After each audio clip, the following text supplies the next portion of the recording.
मेरे प्यारे साथियों, स्वागत है आप सभी का एक बार फिर आपके अपने YouTube चैनल ऑनलाइन आईटीआई मंत्रा में।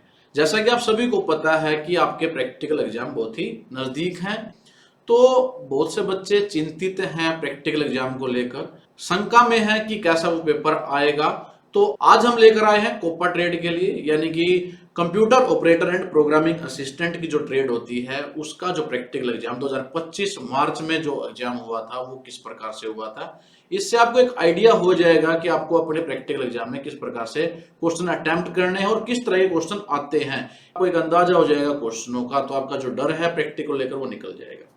तो जैसा कि आप स्क्रीन पर देख रहे हैं, हमारे पास एक क्वेश्चन पेपर है प्रैक्टिकल का। ये कब हुआ था? ये है आपका मार्च 2025 में एनसीवीटी प्रैक्टिकल एनुअल, क्योंकि एग्जामिनेशन एनुअल है इसलिए ये एनुअल लिखा हुआ है। एनसीवीटी ट्रेड के लिए है, जो हमारी एनसीवीटी से एफिलिएटेड ट्रेड होती है। 2025 मार्च ये डेट लिखी हुई है। यहाँ देख सकते हो इस ट्रेड का कोड लिखा हुआ है 421 NSQF, और ये है प्रैक्टिकल एनुअल एग्जामिनेशन किस ट्रेड के लिए? Computer operator and programming assistant, जिसको शॉर्ट में हम कोपा भी कह देते हैं। टाइम लिखा हुआ है 8 घंटे और यहाँ लिखा हुआ मार्क्स 250। ये जो प्रैक्टिकल है 8 घंटे इसलिए लिखा हुआ है कि आपको एक दिन में 8 घंटे मिलेंगे। हालांकि जो प्रैक्टिकल है 1 से 2 दिन चलता है, यानी आप प्रैक्टिकल को 2 दिन में भी कंप्लीट कर सकते हो। और अगर आपका प्रैक्टिकल एक दिन में ही कंप्लीट हो जाए, 8 घंटे में कंप्लीट हो जाए, तो आप सबमिट कर सकते हो। ये आपके ऊपर है कि आप प्रैक्टिकल एक दिन में करते हो कि 2 दिन में।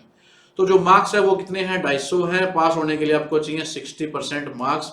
60% का मतलब है कि 250 में से कम आपको 150 नंबर चाहिए, तभी आपको पास माना जाएगा प्रैक्टिकल में, नहीं तो आप फेल हो जाओगे।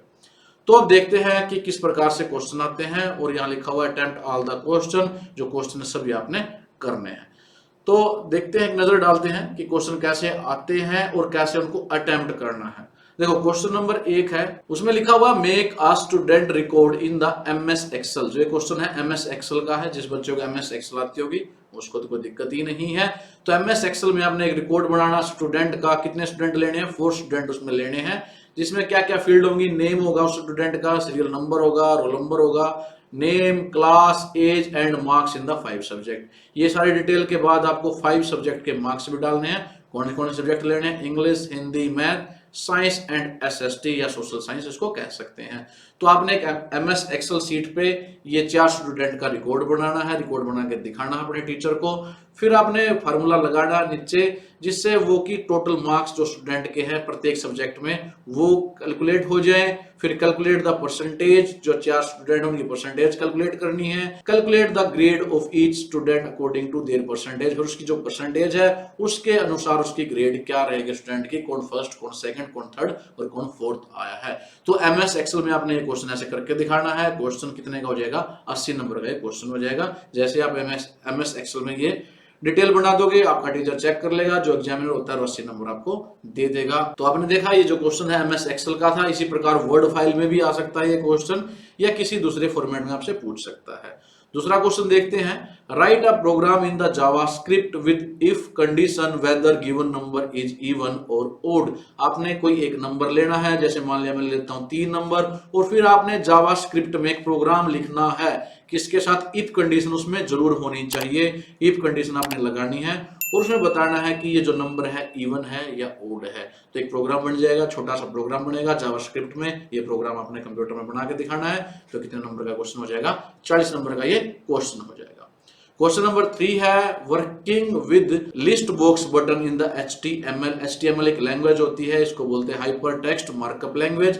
तो HTML में आपने लिस्ट बॉक्स बटन की जो वर्किंग है उसके साथ वर्क करके दिखाना, उसकी वर्किंग आपने समझानी है, करके आपने दिखानी है प्रैक्टिकल में अपने टीचर को। तो इसके नंबर मिल जाएंगे आपको 40। क्वेश्चन नंबर 4 है write the program to create a ordered list in the HTML। फिर ये क्वेश्चन भी HTML का ही है। आपने एक प्रोग्राम बनाना है किसके लिए? ऑर्डर्ड लिस्ट क्रिएट करने के लिए।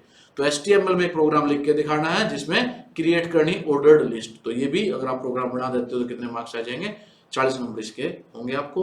क्वेश्चन नंबर 5 है start the Google Chrome browser. फिर आपने गूगल क्रोम जो ब्राउजर होता है वो ओपन करके दिखाना है और उसमें ये 4 एक्टिविटी करके दिखानी है। जैसे ए है set the home page to www.google.com। Google Chrome के होम पेज पे आपने www.google.com की जो वेबसाइट है उसको होम पेज पे सेट करके दिखाना है।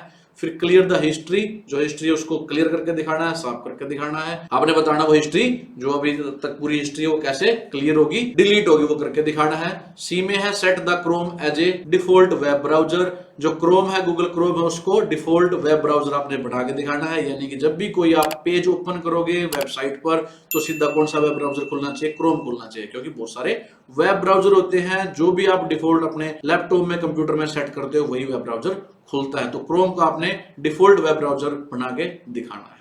डी है सी का browse information related to the various type of printer, फिर आपने उस वेब ब्राउजर में जाकर गूगल क्रोम में आपने टाइप करना है वेरियस टाइप ऑफ प्रिंटर और पूरी इंफॉर्मेशन आ जाएगी अलग अलग टाइप के प्रिंटरों की, वो आपने पढ़नी। तो ये 4 एक्टिविटी करके दिखाओगे गूगल क्रोम में तो इसके भी कितने मार्क्स मिल जाएंगे आपको, 50 मार्क्स मिल जाएंगे। इस प्रकार आपने देखा कि हमारे पास 5 क्वेश्चन आए थे 2025 में, एक 80 नंबर, 40, 40, 40 और ये 50 नंबर का।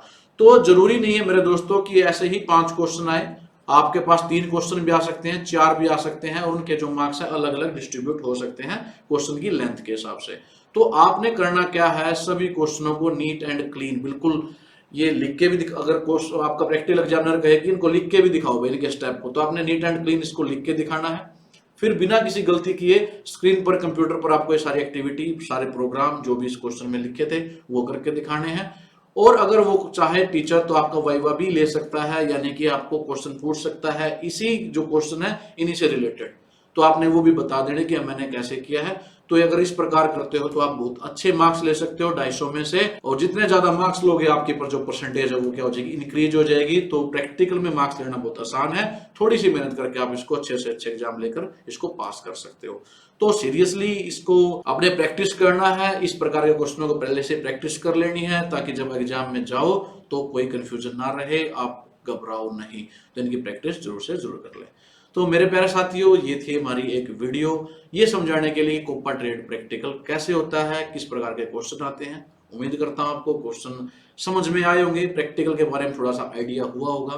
तो अगर आपको क्वेश्चन ये वीडियो है जो अच्छी लगी है तो प्लीज कमेंट करके बताएं कि आपको वीडियो कैसी लगी, और वीडियो को लाइक भी जरूर कर दें और अपने दूसरे साथियों के साथ इस वीडियो को जरूर से जरूर शेयर करें। इसके अलावा अगर कोई दूसरी ट्रेड का बच्चा है तो वो भी अपनी ट्रेड का नाम लिख सकता है कि सर मुझे इस ट्रेड का भी प्रैक्टिकल एग्जाम का पेपर बना के दिखा दो, कैसे हमारे पुराने पेपर आते हैं, तो मैं वो भी समझा दूंगा। तो कमेंट करके बताएं। तो धन्यवाद आप सभी साथियों का वीडियो देखने के लिए। जल्द ही मिलेंगे अपने नेक्स्ट वीडियो में, तब तक के लिए जय हिंद, जय भारत।